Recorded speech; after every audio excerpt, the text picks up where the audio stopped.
Good day everyone. So we've got the shock body for, I guess, the shock plunger or whatever you want to call it, the piston for the shock. All ready to go. I've gone ahead and used red Loctite on the nut on the top here, and it's all set up and ready to go, and we're ready to actually get this shock put back together. So that's all set up and ready to go there. I'm going to grab the shock and put it into there. Okay, now boys, I'm going to have your help here in a second. Now, better check this.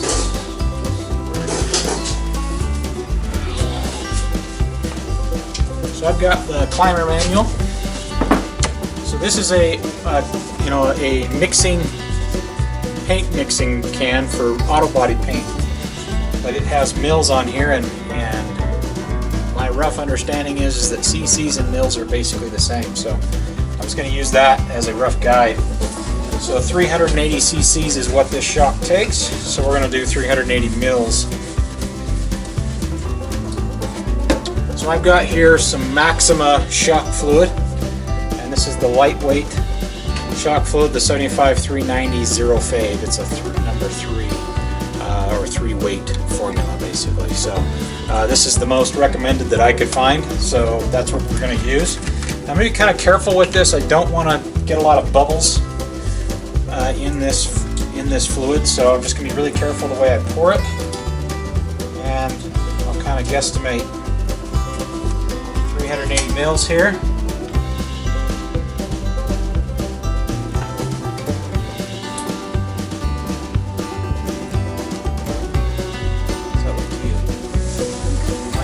On the high side, that's okay. So this is going to be kind of a messy procedure, so we're going to get some gloves on. Okay, so the idea here is we're going to keep a hand over the reservoir side. We'll pour in this side because we actually want more fluid in the main cylinder here, and as we pour that in, we want to pour it in and basically not quite totally full, but we want to get it to where we can get the this piston inside, and then we're going to move it in and out to make sure we get the oil completely in there and let any bubbles escape. And then once that's done, we'll go ahead and put the bladder in.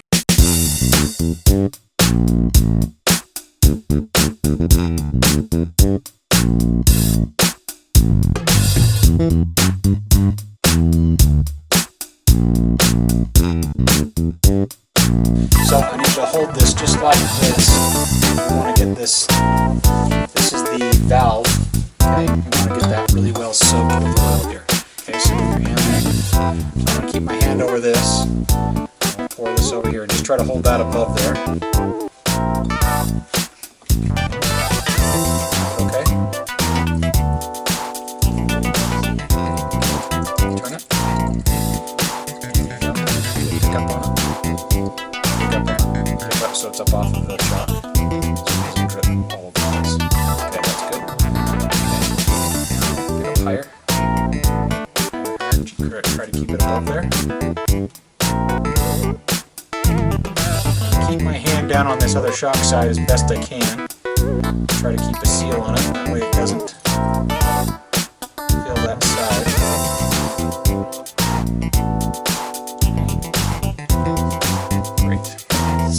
Okay, and I can tell you right now the oil is about right there on here. Okay, and then we're going to carefully put this in here, and this is where it's going to get kind of messy. You want to get like 3 or 4 paper towels from Wyatt. Okay, Wyatt, hold this down here like that. Have those ready. Yep. Okay. Gently bring this in here.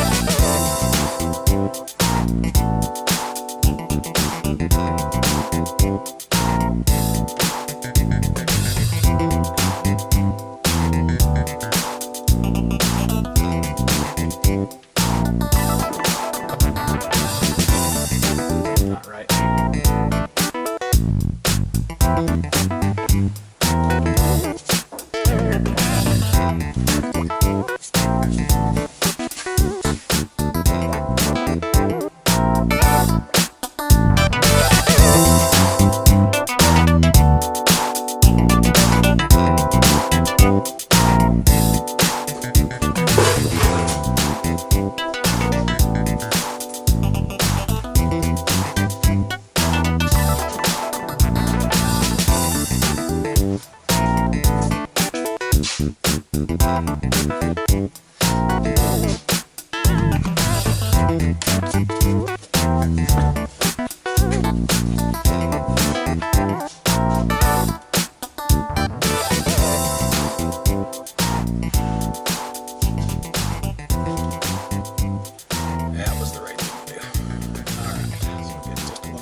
So the whole thing about this is if you leave too much air in here, if you have air in there, what it'll do is when you're riding, if you get riding on rough stuff, the shock will heat up. I mean, it's going to build heat anyway, but the more air you got in there, the more heat it's going to build. And you'll end up with all kinds of problems. Okay, so I think that's probably as blood as I can make it. I'm going to fill this just a bit more.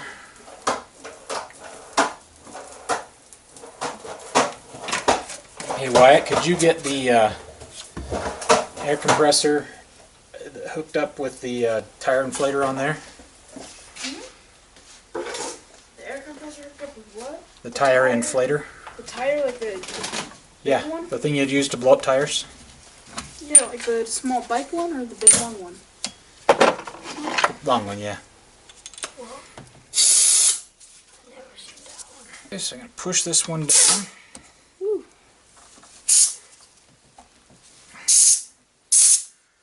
I got to get it down below.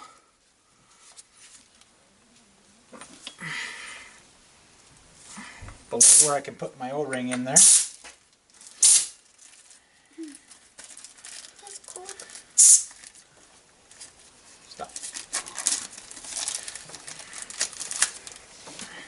Okay, so we got a new O-ring.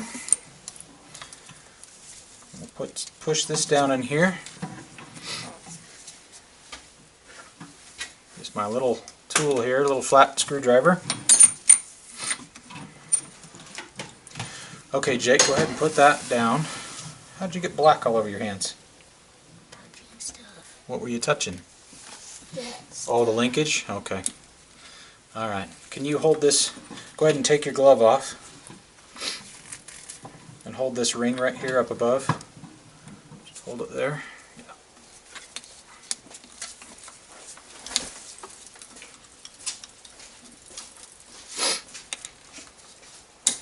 Okay, that snap ring's in there. So we'll do that, and then we're going to put the bladder in. So this is going to make a big mess again. So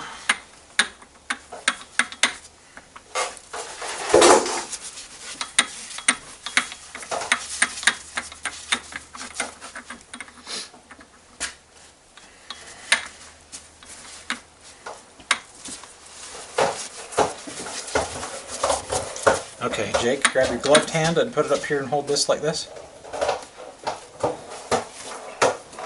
You got it? Okay. Where's that air compressor at, Wyatt? Okay. So you got to put in the Schrader valve on this.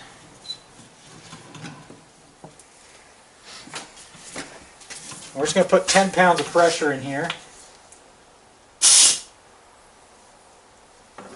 Just a very small amount, just enough so you can see here I can push down on this.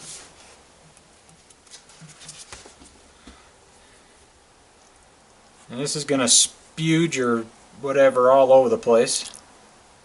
Make a big mess. Put too much oil in there, I should put a lot less. But what I want to do is push this down here slowly so it gets rid of all the air.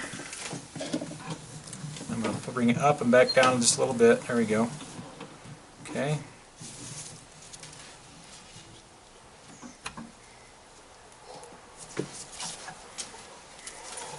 Go ahead. Bring the shock up. That'll give me enough to be able to push down on this. Again, I got an O-ring that goes in there. So that's this rounded one. The snap ring goes in and holds that in.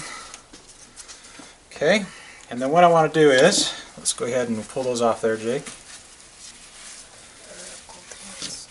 Oh, I bet. Okay, Wyatt, you still got gloves on? Mm-hmm. Throw those away. And let's grab another towel. Huh? 50,000 pound heavy. Yeah.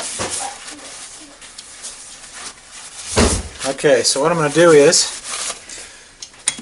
is I want to watch the valve here and the deal here. I'm going to put a bit of air in this. Where's that air compressor at?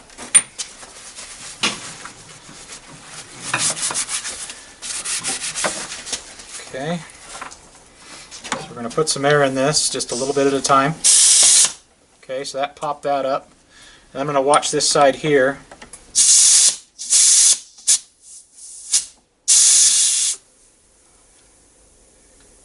What are you looking for? And this should come up, is what I'm looking for, is for the valve to pop up.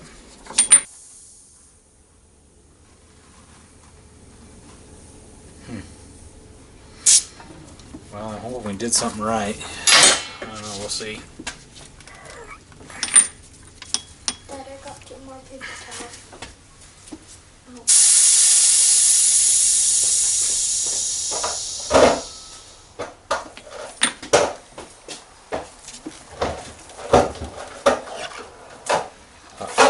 Feels like we still got a big chunk of air in there.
Seated up there nicely.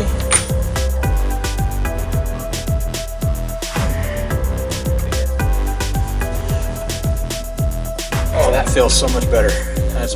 You should have done that anyway, so, because now I can't hear any air moving in there. It's nice and smooth. Yeah, so it's going to be 10 clicks out for the compression dampening. So this is the compression dampening here at the top of the shock. 1 click, 2, 3, 4, 5, 6, 7, 8, 9, 10. And we're going to do 13 on the rebound dampening, which is right here. So we'll run this one all the way in.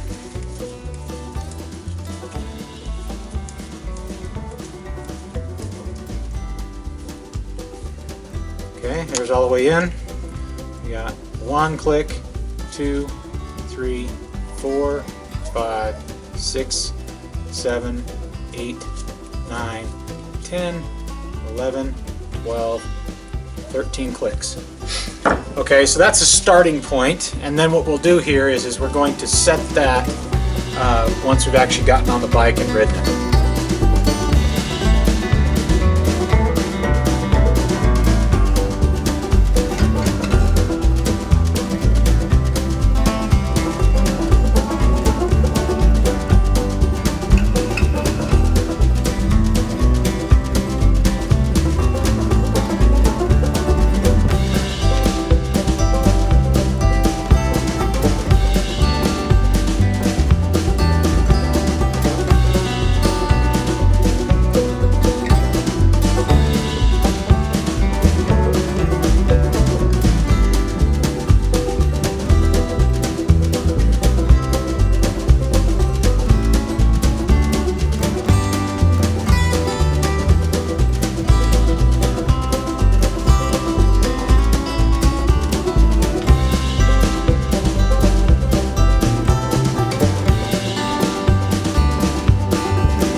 That's it. Yep, that's it. Okay. Okay. What we'll do is make sure that that ring sits over the top of that, so you can't see that snap ring all the way around there. So just check it, make sure that snap ring's not visible. And we'll start spinning these rings here to tighten up. Now when I got this, the original setting on this was 10.5 on the spring, and frankly I don't think that's a good setting. Should be more than that. And this is why I changed gloves, because these rings are pretty hard on your hands.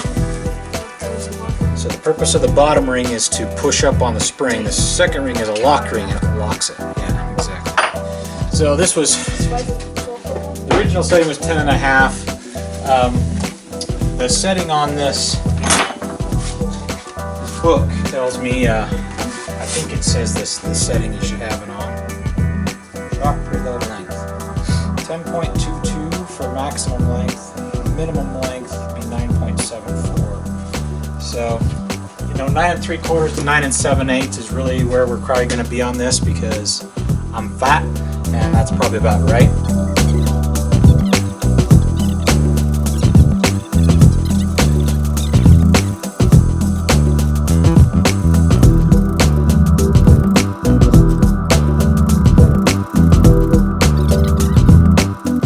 Alright, so what we do here for this measurement, just so I can show you guys, is we put this here on the top of the spring, and then just measure to the bottom of the spring, which in this case we're at 10 and just over 1/4 inches, so we're at about 10.27.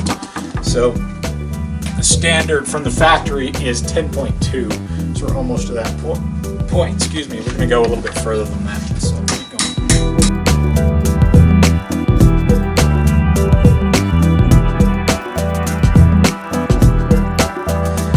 Do is you want to look here, not here.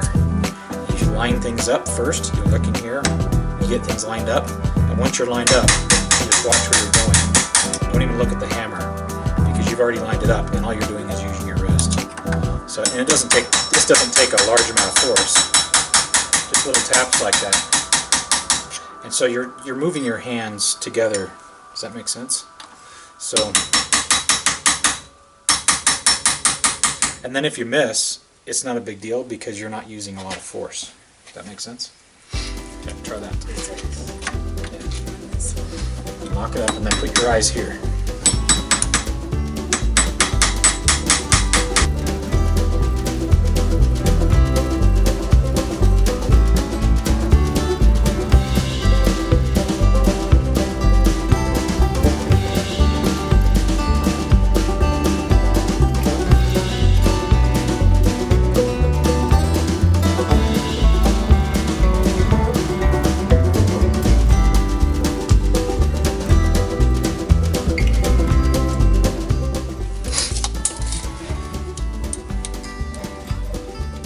There we go, 9 7/8. So that's all there's to it. That shock is ready now for nitrogen, and it's ready to go. So I'm gonna need to clean it up a little bit. It's covered in oil up top here, but so now what we'll do is we'll take this other nut and go ahead and knock that right there. So we knock that into place so it's locked in. I feel like it's there. There we go. There you go. That felt solid, didn't it? So there you have it. There's a DRZ 400S 2002 Showa shock. It's basically the same thing as would be on a new one. They haven't really changed since 2002. So again, if you don't remember, the standard stock setting for the compression, which is the one here at the top of the shock, it's going to be 10 clicks out. And the standard for the rebound, which is here at the bottom, is going to be 13 clicks out. And that's go all the way in clockwise and then come out those number of clicks. Please leave a comment below if you have any questions about how we did this or any other information. If I don't know the answer, I'll either make something up that sounds good or I'll find the answer for you. You guys have a great day, and we'll see you on the trails.